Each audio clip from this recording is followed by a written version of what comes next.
प्रताप यादव ने जिस तरीके से सिपाही को उन्होंने देखिए, तेज प्रताप यादव को उनके सरकार में उनके समय के जो लोग सरकार चलाए थे, उनके पिताजी और उनके पार्टी के लोग, आदत था कि शासन प्रशासन को कठपुतली की तरह नचाना। वो आदत आज भी नहीं गई है। आज भी उनको जो सुरक्षा कर्मी मिला हुआ है उसको भी उसी तरह का व्यवहार करते हैं। ये दिखता है कि कैसे शासन वो लोग चाहते थे और नहीं मिल पाया। मैं तो तेजस्वी यादव से पूछता हूं कि बताइए तेजस्वी यादव जी, क्या आज भी आपके नजर में शासन प्रशासन कठपुतली की नाच के बचा हुआ है? क्या देखिए, ऐसा है ना कि विपक्ष को मुख्यमंत्री के इस्तीफे के अलावा कोई मांग नहीं रहता है, क्योंकि लोग को लगता है कि यही पावर सेंटर है। इन लोगों को अपना समय याद नहीं है। जब हमारे समय में तो घटनाएं हुई है, मानते हैं कि घटनाएं हुई है, और होली के समय में ये अक्सर देखा जाता है कि लोग अंदर सेटल करना चाहते हैं। लेकिन दो चार घटनाएं हुई हैं पुलिस के साथ, जिसमें सरकार पूरी तरह से सख्त है, और माननीय मुख्यमंत्री के स्तर पर ये बैठक भी की गई है और जानकारी भी प्राप्त की गई है, और जो लोग भी इसमें इन्वॉल्व हैं किसी को छोड़ा नहीं जाएगा। लेकिन जो लोग आज हल्ला कर रहे हैं और आरोप लगा रहे हैं, इनको अपना समय याद नहीं है। नीतीश कुमार के समय में भी कोई भी अपराधी को संरक्षण नहीं प्राप्त है, और इनके समय में किस तरह से स्टेट स्पॉन्सर्ड क्राइम होता था, चाहे वो हत्या हो, चाहे वो रंगदारी हो, चाहे वो इस प्रदेश में अपहरण हो। ये लोग क्या बोलेंगे? हमने कोई ऐसा कोई है एक भी प्रमाण कि माननीय मुख्यमंत्री के कोई नजदीकी व्यक्ति हो या हमारी पार्टी का कोई व्यक्ति हो जो किसी अपराध में संलिप्त हो? पुलिस वाले की भी हत्या हुई, उसको लेकर के मुख्यमंत्री को इस्तीफा देना चाहिए। देखिए, ऐसा है ना कि विपक्ष को मुख्यमंत्री के इस्तीफे के अलावा कोई मांग नहीं रहता है, क्योंकि लोग को लगता है कि यही पावर सेंटर है। इन लोगों को अपना समय याद नहीं है। जब हमारे समय में तो घटनाएं हुई है, मानते हैं कि घटनाएं हुई है, और होली के समय में ये अक्सर देखा जाता है कि लोग अंदर सेटल करना चाहते हैं। लेकिन दो चार घटनाएं हुई हैं पुलिस के साथ, जिसमें सरकार पूरी तरह से सख्त है, और माननीय मुख्यमंत्री के स्तर पर ये बैठक भी की गई है और जानकारी भी प्राप्त की गई है, और जो लोग भी इसमें इन्वॉल्व हैं किसी को छोड़ा नहीं जाएगा। लेकिन जो लोग आज हल्ला कर रहे हैं और आरोप लगा रहे हैं, इनको अपना समय याद नहीं है। नीतीश कुमार के समय में भी कोई भी अपराधी को संरक्षण नहीं प्राप्त है, और इनके समय में किस तरह से स्टेट स्पॉन्सर्ड क्राइम होता था, चाहे वो हत्या हो, चाहे वो रंगदारी हो, चाहे वो इस प्रदेश में अपहरण हो। ये लोग क्या बोलेंगे?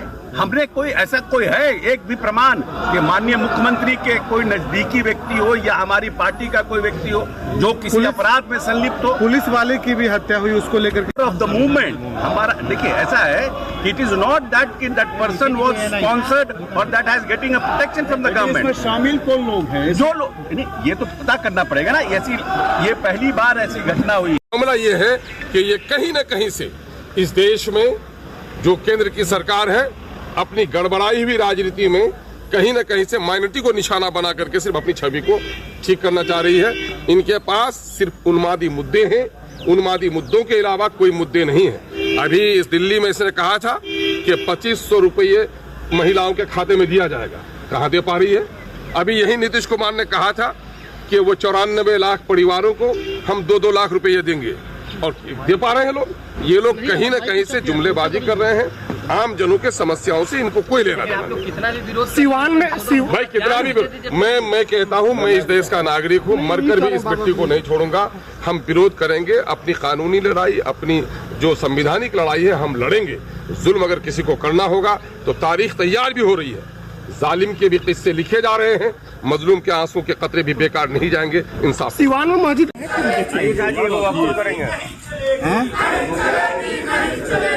रख देने से कि बाइट दे देता है।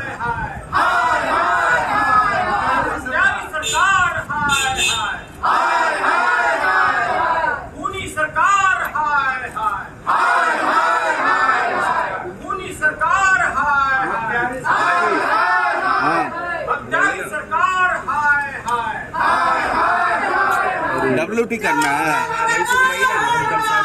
आप कहाँ है? आगे जाना। उनके समय से ज़्यादा अपराध नहीं हुआ है। आंकड़ा का बात है, आंकड़ा खोल के देख लीजिएगा। उनके समय में जनसंख्या 8 करोड़ 9 करोड़ था, आज 14 करोड़ है। निश्चित तौर पे सारी व्यवस्थाएं की जा रही, थाने बढ़ाए गए, अधिकारी बढ़ाए गए, नियुक्ति की जा रही है, लेकिन उसके बाद भी घटना घटता है। घटना लाजमी है, क्योंकि हम सब लोग मानव है। किसके मन में किस समय क्या खुरपात चल जाता है कोई नहीं जानता है। तो घटनाएं घटती है तो सरकार उस पर एक्शन लेती है। और आज के दिन में जो घटना घट रही है, सरकार के द्वारा न्याय मिलता है। पहले तो न्याय होता ही नहीं था, FIR होता ही नहीं था। जो गुनाहगार होते थे खुलेआम घूमते थे, और व्यक्ति जो आवेदन लेके घूमते रहे, थाने में FIR ही नहीं होता था। आज तो सबसे बड़ी बात है कि कोई भी लोग ऑनलाइन आवेदन कर दे, FIR होता है, उस पर कार्रवाई होती है, तत्क्षण उन पर कार्रवाई होती है। SI की हत्या कर दी जाती है। नहीं, SI की हत्या हो गई है तो निश्चित तौर पर उसका न्यायपूर्ण उसको न्याय मिलेगा। एक के बदले 10 का मुआवजा लिया जाएगा। विपक्ष के विधायक आज कह रहे हैं कि अंदर में हम लोग बेल में जाकर हंगामा करेंगे आज इस मुद्दे को लेकर।